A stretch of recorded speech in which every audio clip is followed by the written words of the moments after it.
BEd സൈക്കോളജിയിലെ ആദ്യത്തെ ചാപ്റ്ററാണ് concept of growth and development എന്ന് പറഞ്ഞിട്ടുള്ളത്. അപ്പോൾ ഈ പാഠത്തിൽ നമുക്ക് പഠിക്കാനുള്ളത് എന്താണ് ഗ്രോത്ത്, എന്താണ് ഡെവലപ്മെൻറ്റ്, അതിൻ്റെ ക്യാരക്ടറിസ്റ്റിക്സ്, അതിൻ്റെ പ്രിൻസിപ്പിൾസ് ഓഫ് ഡെവലപ്മെൻറ്റ്, എന്തൊക്കെ ഫാക്ടേഴ്സാണ് അതിനെ ഇൻഫ്ലുവൻസ് ചെയ്യുന്നത് എന്നുള്ള കാര്യങ്ങളൊക്കെയാണ് നമ്മൾ ഈ പാഠത്തിൽ പഠിക്കുന്നത്. ഫസ്റ്റ് വൺ നമുക്ക് നോക്കാനുള്ളത് ഈ ഗ്രോത്ത് എന്താണ്, ഡെവലപ്മെൻറ്റ് എന്തൊക്കെയാണെന്നാണ് നമുക്ക് പഠിക്കേണ്ടത്. സത്യം പറഞ്ഞാൽ ഈ ഗ്രോത്തും ഡെവലപ്മെൻറ്റ് എന്ന് പറയുന്നത് രണ്ടും അങ്ങോട്ടും ഇങ്ങോട്ടും എന്താണ് സിനോണിംസ് ആണ്. പക്ഷേ അവരുടെ എന്താ പറയുന്ന മീനിങ്സിൽ അല്ലെങ്കിൽ ഇവരുടെ കൺസെപ്റ്റ് എന്ന് പറയുന്നത് ഭയങ്കര വ്യത്യാസം എന്നാണ് ഉദ്ദേശിക്കുന്നത്.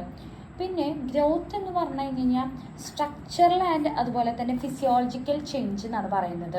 ആ സമയം നമ്മുടെ ഡെവലപ്മെൻറ്റ് എന്ന് പറഞ്ഞു കഴിഞ്ഞാൽ ഡെവലപ്മെൻറ്റിൻ്റെ ഒരു ഭാഗമാണ് ഗ്രോത്ത് ഉണ്ടായാലേ ഡെവലപ്മെൻറ്റ് നടക്കുള്ളൂ. എന്നാൽ കൂടെ നമ്മുടെ ബിഹേവിയറിൽ ചേഞ്ച് വരുന്നു. എങ്ങനെ? എൻവിയോൺമെൻറ്റിൻ്റെ റിസൾട്ട് അല്ലെ എൻവിയോൺമെൻറ്റിൽ നിന്നും നമ്മുടെ ബിഹേവിയറിൽ ചേഞ്ച് വരുന്നതിനാണ് നമ്മൾ ഡെവലപ്മെൻറ്റ് എന്ന് നമ്മൾ പറയുന്നത്. ഇവർ രണ്ടുപേരെന്ന് പറയുന്നത് എന്താണെന്ന് വെച്ചാൽ കോറിലേറ്റഡ് ആണ്.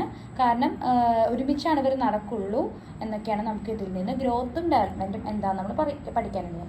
ഇതിന് കൂടി സിമ്പിൾ വാക്കിൽ പറയുകയാണെങ്കിൽ ഗ്രോത്ത് എന്ന് പറയുന്നത് നമ്മളുടെ സെല്ലുകളുടെ മൾട്ടിപ്ലിക്കേഷനും ഡെവലപ്മെൻറ്റ് എന്ന് പറയുന്ന ഒരു ഓർഗാനിസം മൊത്തമായിട്ട് വളരുന്നതിനെയാണ് നമ്മൾ ഡെവലപ്മെൻറ്റ് എന്ന് പറയുന്നത്.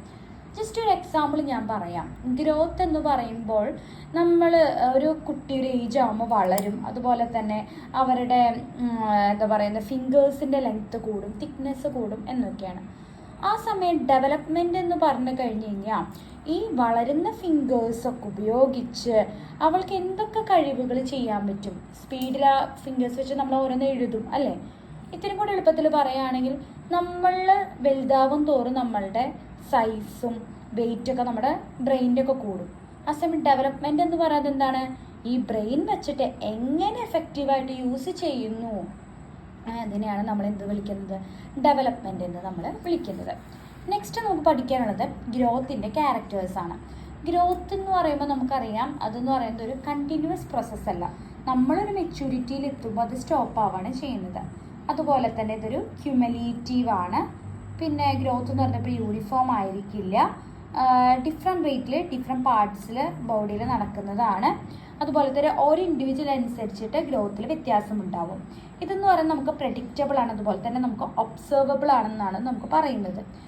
പിന്നെ ഗ്രോത്ത് എന്ന് പറയുന്നത് ഒരു കോംപ്ലക്സ് പ്രോസസ്സാണ്. ഇത് ഹെറിഡിറ്ററിയും എൻവയോൺമെൻറ്റൽ ഫാക്ടേഴ്സും ഇതിനെ ഇൻഫ്ലുവൻസ് ചെയ്യുന്നത്.